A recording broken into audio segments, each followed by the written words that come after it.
Our thoughts don't really have any roots. And by this, I mean our thoughts are like wandering clouds. They're always moving without a home. And once we understand this, we realize that we don't have a need to fight our thoughts or even try to stop them. We can just let them be. I see a lot of people in the spiritual community asking questions on how to stop our thoughts or how to get rid of our thoughts. Many people, when they first try meditation, they think they have to quiet their mind. That's still a common belief. So they try hard to stop all thinking, to get rid of every single thought. But here's the surprising thing that I've noticed. Trying to stop your thoughts will only create more thoughts. When you think, I need to stop thinking, that is just another thought. When you think I want to meditate properly or I want to achieve some sort of state of mind, feel peaceful, that is all just thinking. And how can you stop a thought by creating another thought? You can't.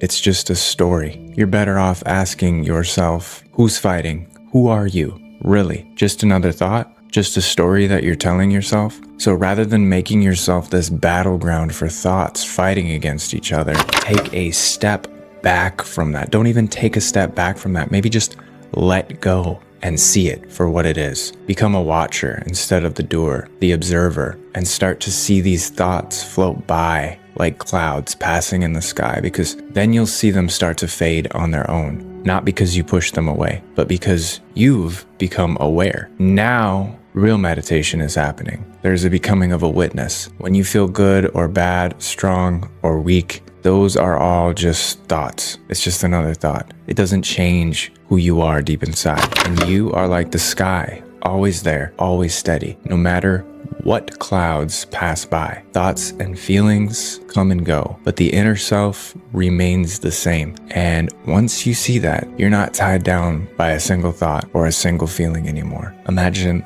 the sky on a spring day with birds singing, flowers blooming, everything feels alive.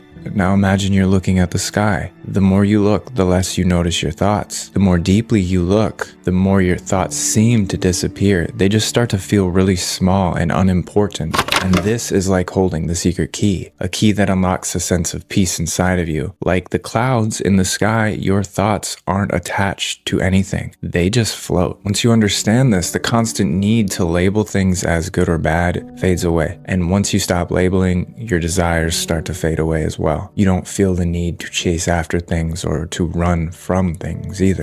And this is the beginning of accepting life as it is. You let yourself be free, natural, and in the flow of life. When you don't need to be anywhere but right here, every single moment then becomes a gift. You don't ask anything from life. So whatever it brings you just feels like a blessing. Breathing, sitting, just existing, they all start to feel magical. In the sky, you see colors, you see shapes, but they come and go, and the sky is never changed. It's not stained by the colors of a sunrise or darkened by a storm. In the same way, our minds naturally are clear and pure. Our thoughts, whether they are positive or negative, doesn't change the deeper nature of our mind. And that's the difference with a true seeker of peace. They understand this. They're not using mantras and repetitions or trying to color the mind with positive thinking. Because a thought may arise, whether it is positive or negative, they don't take it personally. They don't think I'm a good person because I had a positive thought, or I'm a bad person because I had a negative thought. They simply observe, because the seasons change. Youth turns into old age, moods come and go,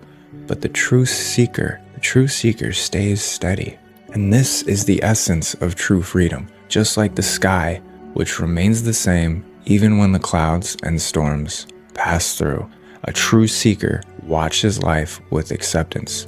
They don't cling to good days and they don't run from bad days. They don't try to hold on to happy moods or run from sadness. It's living with an understanding that everything is temporary. When the Buddha became enlightened, he was asked what he had gained. He laughed and said, nothing. And this confused people, because to them enlightenment must be some huge achievement. But what the Buddha meant was that he hadn't added anything to himself. He had simply realized what had always been there. So there's nothing new to achieve. It's about recognizing the true nature that's always been there, just a little bit hidden. And the only difference between someone who feels at peace with themselves and who doesn't is this: the peaceful person remembers their true nature, while the other person forgets, because we are all the same at our core. But some are not awake, and some are awake to it. So enlightenment isn't about gaining anything. It's about realizing that you are already complete. Live as if you are the sky. When anger comes, when frustration arises, why get wrapped up in it? Why define yourself by it? Instead, we watch as it passes through, like someone standing on a hilltop, observing everything from above. And as you continue to observe, you'll find that your awareness deepens. One day, in a single moment, you're fully awake to who you really are. And when that happens, you realize there's nothing more to gain. And there's so much you can let go of. The jealousy, the anger, the pain, the restlessness. You see that the peace you sought was always there. It just got buried under all this bullshit. And in the end, this journey isn't about gaining anything. It's about letting go of all the things that you are not. It's about seeing clearly without illusions. And in this clear seeing, the real magic of life is revealed to you as it is, perfect in each and every single moment. With that said, thanks for watching. If you want to join my community on School that I just opened up, we will